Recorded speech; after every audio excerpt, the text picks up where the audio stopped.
അങ്ങനെ ആ ശിക്ഷയും വിധിച്ചിരിക്കുന്നു. 3 വർഷം തടവ് ശിക്ഷ. Nedumangad judicial first class magistrate കോടതിയുടെ നിർണായക വിധിയാണ് പുറത്തു വന്നിരിക്കുന്നത്. ഇതിന് പിന്നാലെ ആന്റണി രാജുവിൻ്റെ MLA സ്ഥാനം കൂടി നഷ്ടമാകുമെന്ന് മാത്രമല്ല, ഇനി വരാനിരിക്കുന്ന തിരഞ്ഞെടുപ്പിൽ CPM-ന് ഇടതുമുന്നണിക്ക് വലിയ തിരിച്ചടിയായി ഇത് മാറുകയും അടുത്ത നിയമസഭാ ടിക്കറ്റ് കിട്ടാതിരിക്കുകയും ചെയ്യുന്ന ഒരു സാഹചര്യം കൂടിയാണ് ഉണ്ടായിരിക്കുന്നത്. അങ്ങനെ തൊണ്ടി മുതൽ തിരിമറി കേസിൽ ആന്റണി രാജുവിന് മുൻ മന്ത്രിക്ക് കിട്ടിയത് വലിയ തിരിച്ചടിയാണ്. വ്യാജരേഖ കേസിൽ 2 വർഷത്തെ ശിക്ഷ തന്നെയാണ് വിധിച്ചിരിക്കുന്നത്. ഗൂഢാലോചനയ്ക്ക് 6 മാസം തടവ്, തെളിവ് നശിപ്പിക്കലിനായി 3 വർഷം തടവും 10,000 രൂപ പിഴയും, കള്ളത്തെളിവുണ്ടാക്കൽ വകുപ്പിന് 3 വർഷം തടവ് ശിക്ഷ എന്നിങ്ങനെയാണ് കോടതി ശിക്ഷ വിധിച്ചിരിക്കുന്നത്. കേസ് CJM കോടതി പരിഗണിക്കുമെന്ന സൂചനകളായിരുന്നു നേരത്തെ ലഭിച്ചത്. ജീവപര്യന്തം അടക്കമുള്ളവ കിട്ടാനുള്ള സാധ്യതയുണ്ടെന്ന് പ്രോസിക്യൂഷൻ ചൂണ്ടിക്കാട്ടിയിരുന്നു. പക്ഷേ പ്രോസിക്യൂഷന്റെ ആ ആവശ്യമാകട്ടെ കോടതി തള്ളുകയും ചെയ്തു. കോടതിയുടെ നിർണായക വിധിയോടെ ആന്റണി രാജു MLA സ്ഥാനത്ത് നിന്നും അയോഗ്യനായി മാറുന്നു. 2 വർഷത്തിലധികം തടവിന് ശിക്ഷിക്കപ്പെട്ടാൽ നിയമസഭാ അംഗം അയോഗ്യനാകും. അടുത്ത തിരഞ്ഞെടുപ്പിലാകട്ടെ മത്സരിക്കാനും കഴിയില്ല. ഇടതുമുന്നണിയെ സംബന്ധിച്ച് ഏറ്റവും വലിയ തിരിച്ചടിയായി മാറുന്നത് ഈ വിഷയം തന്നെയാണ്. തിരഞ്ഞെടുപ്പ് പടിവാതിൽക്കലെത്തി നിൽക്കുന്ന സാഹചര്യത്തിൽ ഇതിനെ പ്രതിപക്ഷം ആയുധമാക്കി മാറ്റുമെന്ന ഭീതിയുമുണ്ട്. തൊണ്ടി മുതലായ അടിവസ്ത്രത്തിൽ തിരിമറി നടത്തി പ്രതിക്ക് ശിക്ഷയിൽ നിന്നും രക്ഷപ്പെടാൻ അവസരമൊരുക്കി എന്ന കേസിലാണ് കോടതിയുടെ ഈ ശിക്ഷ. കേസിൽ 2ാം പ്രതിയാണ് ആന്റണി രാജു. 1ാം പ്രതിയും കോടതി ജീവനക്കാരനുമായിരുന്ന ജോസിന് 3 വർഷം തടവ് ശിക്ഷ വിധിച്ചിട്ടുണ്ട്. നേരത്തെ കുറ്റക്കാരനാണെന്ന വിധിക്ക് പിന്നാലെ പ്രതികരിച്ച ആന്റണി രാജു കോടതിയിൽ നിരപരാധികളും ശിക്ഷിക്കപ്പെടാറുണ്ടെന്നും നിയമത്തിൻ്റെ വഴിക്ക് പോകട്ടെ എന്നുകൂടിയായിരുന്നു പ്രസ്താവന നടത്തിയത്. ഇത് രാഷ്ട്രീയ പ്രേരിതമായൊരു കേസായി ചൂണ്ടിക്കാണിക്കുന്നു. ഉമ്മൻചാണ്ടി മുഖ്യമന്ത്രിയായിരുന്നപ്പോഴാണ് കേസ് നടപടികൾ വീണ്ടും തുടങ്ങിയതെന്നും ഒരിക്കൽ പോലും കോടതിയിൽ ഹാജരാകാതിരുന്നിട്ടില്ല. ഹൈക്കോടതി വിജിലൻസ് റിപ്പോർട്ടിൽ വേറെ 3 പ്രതികളായിരുന്നു ഉണ്ടായത്. പിന്നെ എങ്ങനെയാണ് താൻ പ്രതിയായത്? 2005-ലാണ് പൊടുന്നനെ തനിക്കെതിരെ ഇങ്ങനെയൊരു കേസ് ഉണ്ടായത്. തിരഞ്ഞെടുപ്പിന് മുന്നേ ആയിരുന്നു അന്നും കേസ് വന്നത് എന്നുള്ള ആരോപണം ഉന്നയിച്ച് ഇത് രാഷ്ട്രീയ പ്രേരിതമെന്ന് വ്യാഖ്യാനിച്ച് തന്നെയാണ് ആന്റണി രാജു മുന്നോട്ട് പോകുന്നത്. അങ്ങനെ 3 പതിറ്റാണ്ട് നീണ്ടു നിന്ന വാദപ്രതിവാദങ്ങൾക്കൊടുവിൽ കോടതി വിധി പറഞ്ഞിരിക്കുന്നു. മുഖ്യമന്ത്രി പിണറായി വിജയന് മന്ത്രിസഭയിൽ ഉണ്ടായിരുന്ന മറ്റൊരു മന്ത്രിയെ കൂടി നഷ്ടമാകുന്നു. ചരിത്രത്തിൽ തന്നെ ഒരുപക്ഷെ ഇതാദ്യമായിട്ടായിരിക്കും ഇത്രയധികം ഒരു നാറിയ കേസിൽ ഒരു മുൻ മന്ത്രി ഉൾപ്പെടുന്നത്. തൊണ്ടി മുതൽ കൃത്രിമ കേസിനെ കുറിച്ചാണ് പറഞ്ഞു വരുന്നത്. ഈ കേസിൽ മുൻ മന്ത്രിയും തിരുവനന്തപുരം MLA-യുമായിട്ടുള്ള ആന്റണി രാജു കുറ്റക്കാരനാണെന്നാണ് കോടതി വിധിച്ചിരിക്കുന്നത്. എന്തായിരിക്കും ശിക്ഷാവിധി എന്നുള്ള കാര്യങ്ങളെക്കുറിച്ചുള്ള വലിയ ചർച്ചകൾ നടന്നുകൊണ്ടിരിക്കുകയാണ്, ഏറെ സജീവമാകുന്നു.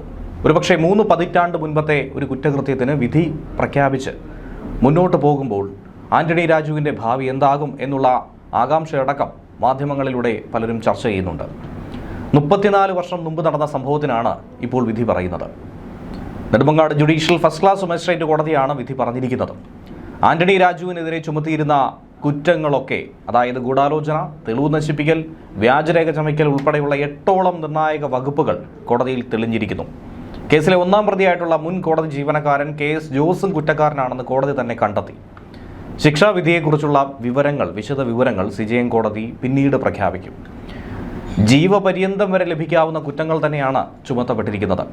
അതിൽ നെടുമങ്ങാട് കോടതിക്ക് അതിനുള്ള അധികാര പരിധിയുണ്ടോ എന്ന കാര്യമാണ് ചർച്ചയാകുന്നത്.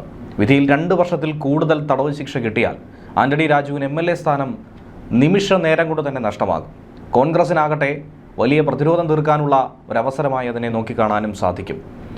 ഇപ്പോൾ കേസ് പരിഗണിക്കുന്ന കോടതിക്ക് 3 വർഷം വരെ മാത്രമേ ശിക്ഷ വിധിക്കാനായി സാധിക്കൂ. അങ്ങനെയെങ്കിൽ എങ്ങനെയാണ് ജീവപര്യന്തം വിധിക്കുക? ആ ഒരു ചോദ്യമാണ് ഉയരുന്നത്. ഈ ഘട്ടത്തിൽ പ്രോസിക്യൂഷൻ എന്ത് നീക്കം നടത്തും എന്നുള്ളതാണ് കണ്ടറിയേണ്ടത്. കേസിൻ്റെ വിധി മേൽക്കോടതിയെ കൊണ്ട് നടത്തണമെന്നാണ് ആവശ്യം. ഈ സാഹചര്യത്തിൽ പ്രോസിക്യൂഷൻ അപേക്ഷ കോടതിയിൽ നൽകിയിട്ടുണ്ട്. അത് പരിഗണിച്ച് ഇനി മേൽക്കോടതിയിലേക്ക് പോകണമോ വേണ്ടയോ എന്ന കാര്യത്തിൽ ഒരു തീരുമാനമെടുക്കും. ഏറെ നിർണായകമായിട്ടുള്ള വിഷയവും അതുതന്നെ ആയിരിക്കും. ഇനി വിധി പറഞ്ഞാൽ തന്നെ പരമാവധി 3 വർഷം ശിക്ഷ മാത്രമാണ് ആന്റണി രാജുവിന് കിട്ടുക. 1990-ൽ 60 ഗ്രാം ഹാഷിഷുമായി പിടിയിലായ ഓസ്ട്രേലിയൻ പൗരൻ ആൻഡ്രൂ സാൽവദോറിനെ രക്ഷിക്കാൻ വേണ്ടി അന്ന് കോടതിയിൽ വലിയൊരു കൃത്രിമം കാണിച്ചു. തൊണ്ടി മുതലുണ്ടായിരുന്ന അടിവസ്ത്രം, അതിൽ കൃത്രിമം കാണിച്ചു എന്നതാണ് കേസ്. ആൻഡ്രൂവിൻ്റെ അഭിഭാഷകനായിരുന്നു അന്ന് ആന്റണി രാജു. കോടതി ക്ലർക്കായിട്ടുള്ള ജോസിൻ്റെ സഹായത്തോടെയാണ് അന്ന് തൊണ്ടി മുതൽ, അതായത് ഈ പറയുന്ന അടിവസ്ത്രം കൈപ്പറ്റി വെട്ടിത്തച്ച് ചെറുതാക്കി തിരിച്ചെത്തിച്ചു. അതായത് കോടതിയിൽ വാദിക്കാൻ സാധിക്കും, ഈ കണ്ടെത്തിയിരിക്കുന്ന തൊണ്ടി മുതൽ അത് പ്രതിയുടേതല്ല, കാരണം അടിവസ്ത്രം പാകമാകുന്നില്ല. അങ്ങനെയായിരുന്നു അന്ന് അനുകൂല വിധി ഹൈക്കോടതിയിൽ നിന്നും നേടിയെടുത്തത്. വർഷങ്ങൾക്കിപ്പുറം ഓസ്ട്രേലിയയിൽ വെച്ച് മറ്റൊരു കേസിൽ സമാനമായി ജയിലിൽ കഴിയുമ്പോൾ ഇങ്ങനെ ഒരു സംഭവം അന്ന് നടന്നുവെന്ന് സഹതടവുകാരനോട് ആൻഡ്രൂ തന്നെ വെളിപ്പെടുത്തി. ഇന്റർപോൾ വഴി CBIക്കും തുടർന്ന് കേരള പോലീസിന് കിട്ടിയ വിവരത്തിന്റെ അടിസ്ഥാനത്തിലാണ് പിന്നീട് ഒരു പുനരന്വേഷണം കേസിൽ നടത്തിയത്.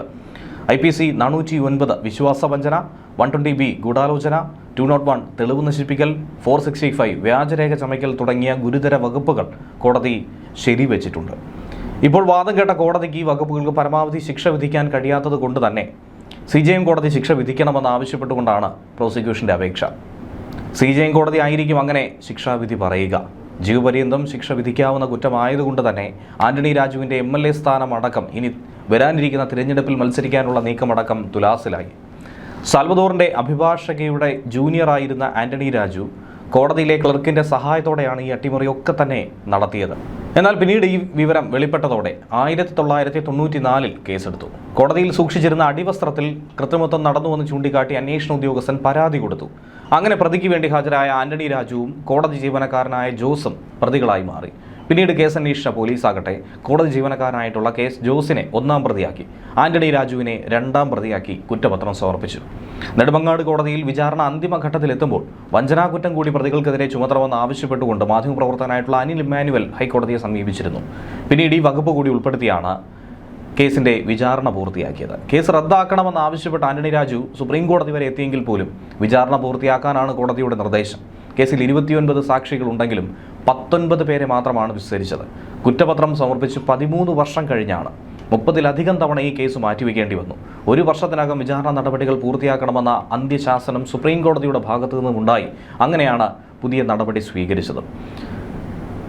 ഈ ആൻഡ്രൂ അന്ന് അവിടെ നിന്ന് രക്ഷപ്പെട്ട് കേരളത്തിൽ നിന്ന് രക്ഷപ്പെട്ട് ഓസ്ട്രേലിയയിലേക്ക് എത്തി. ഒരു കൊലക്കേസിലായിരുന്നു പ്രതിയായത്. മെൽബൺ റിമാൻഡ് സെൻറ്ററിലേക്ക് എത്തി. അവിടെ വെച്ചായിരുന്നു സഹതടവുകാരനുമായി അങ്ങനെ ഒരു രഹസ്യം പങ്കുവച്ചത്. അതുതന്നെയാണ് ഇന്ന് ആന്റണി രാജുവിന് വലിയ വാരിക്കുഴി തോണ്ടിയതും. കേരളത്തിലെ ലഹരി കേസിൽ അഭിഭാഷകന്റെയും കോടതിയിലെ ക്ലർക്കിൻ്റെയും സഹായത്തോടെ താനന്ന് കുറ്റമുക്തനായി തൻ്റെ അടിവസ്ത്രം മാറ്റി എന്നുള്ള കാര്യമൊക്കെ തന്നെ സഹതടവുകാരനോട് പറഞ്ഞു. എന്നാൽ ഈ സഹതടവുകാരനാകട്ടെ അന്ന് കേസ് അന്വേഷിച്ച സംഘത്തോട് ഈ വിവരം വെളിപ്പെടുത്തി. ഇവിടെ മാത്രമല്ല, ഇന്ത്യയിലും സമാനമായി പല രീതിയിലുള്ള കുറ്റകൃത്യങ്ങൾ ഇയാൾ നടത്തിയെന്നാണ് പറഞ്ഞത്. അങ്ങനെ 96 ജനുവരി 25 സഹതടവുകാരൻ്റെ മൊഴി കാൻബറയിലെ ഇന്റർപോൾ യൂണിറ്റ് ഇന്ത്യയിലെ ഇന്റർപോൾ യൂണിറ്റായിട്ടുള്ള CBIക്ക് കൈമാറി. പിന്നീട് CBI കേരള പോലീസിന് ഈ കത്ത് നൽകി. പിന്നീട് തൊണ്ടിമുതലിലെ കൃത്രിമം ചൂണ്ടിക്കാട്ടി KK ജയമോഹൻ കോടതിയെ സമീപിച്ചു, ഹൈക്കോടതിയെ സമീപിച്ചു. പിന്നീട് തൊണ്ടിമുതൽ കേസിൽ പുനരന്വേഷണം നടത്തി. വഞ്ചൂർ പോലീസ് കേസ് രജിസ്റ്റർ ചെയ്തെങ്കിലും തുടർ നടപടികളൊക്കെ തന്നെ അന്ന് മുടങ്ങി. അതിനിടയിലാണ് തിരഞ്ഞെടുപ്പ് വിജയിച്ച ആന്റണി രാജു MLA ആയി മാറിയത്. 2005 IG ആയിരുന്ന TP സെൻകുമാർ കേസ് പുനരന്വേഷിക്കാനായി ഉത്തരവിട്ടു. 2006 വഞ്ചൂർ കോടതിയിൽ പോലീസ് കുറ്റപത്രം കൊടുത്തെങ്കിലും നടപടി നീണ്ടുനിന്നു. പിന്നീട് 2014 കേസ് നെടുമങ്ങാട് കോടതിയിലേക്ക് മാറ്റി. പല കാരണങ്ങൾ കൊണ്ട് 30-ലധികം തവണ ഇങ്ങനെ മാറ്റിവെക്കേണ്ടി വന്നു.